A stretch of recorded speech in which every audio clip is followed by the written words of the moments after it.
السلام عليكم ورحمة الله وبركاته. حياكم الله متابعينا الأعزاء في الفيديو الجديد الذي نتكلم فيه عن تفاصيل كثيرة ومهمة خاصة بمسلسل قرية الوعل الذي بيعرض على قناة يمنية جديدة.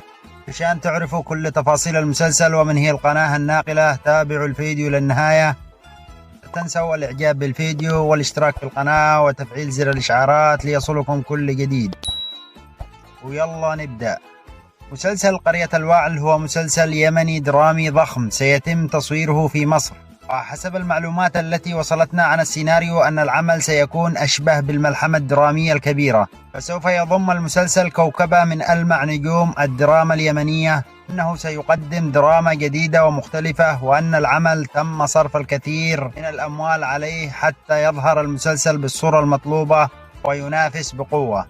والمسلسل من إنتاج شركة النبيل للإنتاج الفني لصاحبها المهندس خالد المرولة، من تأليف محمد المليكي، ومن إخراج المخرج المصري معتز حسام الذي أخرج كل أعمال شركة النبيل للإنتاج مثل عيال المرحوم ودكان جميلة وغيرها. وهذا المسلسل يضم العديد من نجوم الدراما، وأبرز أبطال هذا المسلسل هم نبيل حزام ونبيل الآنسي وكمال طماح ومبروك متاش وعبد الله الكميم ومنى الأصبحي وخالد البحري وحسن الجماعي ونجيب عبد الله وقاسم عمر وأمل إسماعيل ومحمد أبلان وفريال يوسف ومروى خالد ومنال المليكي وبشير العزيزي وغيداء جمال، ولأول مرة معروف صالح المشهور بالمرتاح،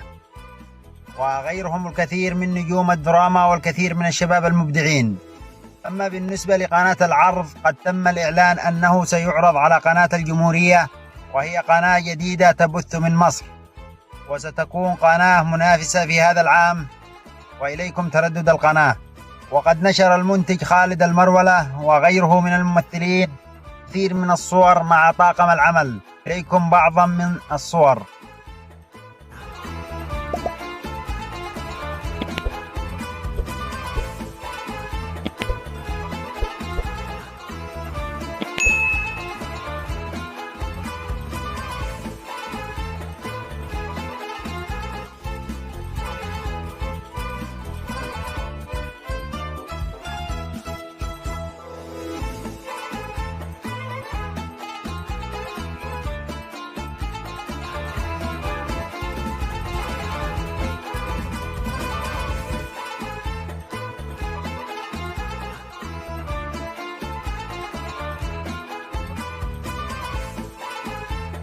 اكتبوا لنا رأيكم عن هذا المسلسل في التعليقات، وأيضا لا تنسوا الإعجاب بالفيديو والاشتراك في القناة وتفعيل زر الإشعارات ليصلكم كل جديد. نشوفكم في الفيديو القادم، في أمان الله.